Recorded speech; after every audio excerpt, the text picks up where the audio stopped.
નમસ્કાર, શો ટાઈમમાં આપનું સ્વાગત છે. મધ્ય પૂર્વમાં ચાલતા યુદ્ધની અસર હવે સામાન્ય જનજીવન ઉપર થઈ રહી છે.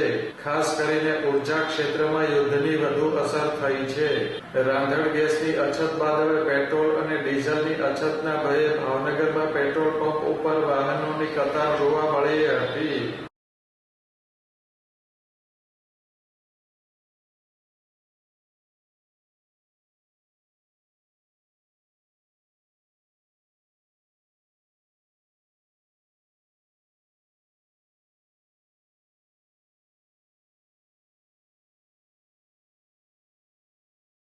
ભાવનગરના મોટાભાગના પેટ્રોલ પંપ ઉપર આજે પેટ્રોલ અને ડીઝલ ભરાવવા માટે વાહનોની લાઈન લાગી હતી.